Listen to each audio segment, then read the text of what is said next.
I want to share my story so other people can have a better understanding and more patience, because you can't see it. You can't see the disability, but it's there.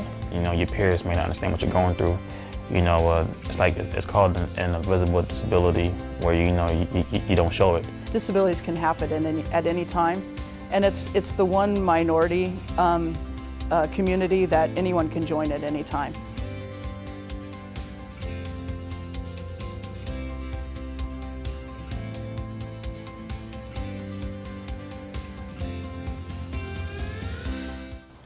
My disabilities are, the main thing is my right arm. I can't move my fingers because when I was 12, I was in a car accident and I had a spinal cord injury which caused nerve damage.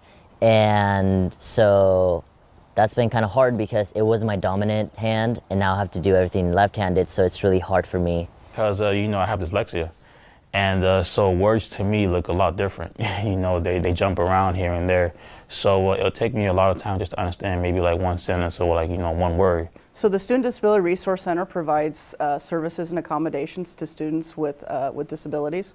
The SDRC provides a number of services ranging anywhere from alternate format of textbooks to transportation on campus, note-taking, extended exam time. Well, the Life Scribe notebook actually helps a lot, and it's so second nature to me now, because I've been dealing with it since I was like a kid. I don't really think about it anymore. A student would get approved for an accommodation when they submit documentation of their disability. They'll meet with one of our disability counselors, and the disability counselor will review their documentation and have an interactive interview with the disability counselor. At that time, they discuss what accommodations would be most appropriate given their disability, and then those accommodations are then set up. I mean, when I toured here over the summer, I met Kevin O'Brien, who was the head of the SDRC at the time, and he was smiling and welcoming to the students. And so they do a good job. Not only do they fulfill your requests, but they also have a smile on their face and they like their jobs, it seems like. We don't provide cookie-cutter accommodations. They are specific for each student given the particular class requirements.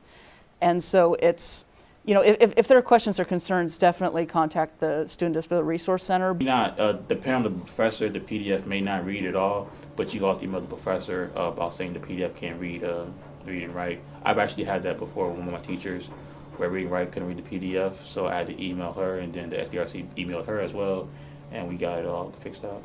That right there, I think that has to be one of the most helpful things I ever had. Because when I read a lot, I tend to get brain cramps, and get migraines. So me having a machine read to me out loud saves me a lot of time, saves a lot of headaches to me to do my work. So I think that's a great thing that all campus should have it. Accessibility is important because there are people with varying abilities. I'm guessing that faculty did not get into the profession to just teach 90% of their class.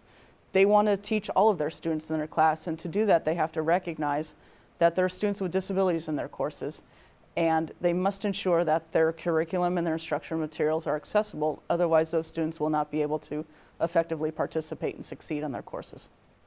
Before HSU, the professors I had weren't as understanding, or they wouldn't help me at all. But then I got the HSU and I was really surprised. I know that a lot of people are not, they're not as strong as others and they can't give up easily, but it's like, you can't, it's like, don't let them do that to you. You only fail when you decide to stop doing what you want to do.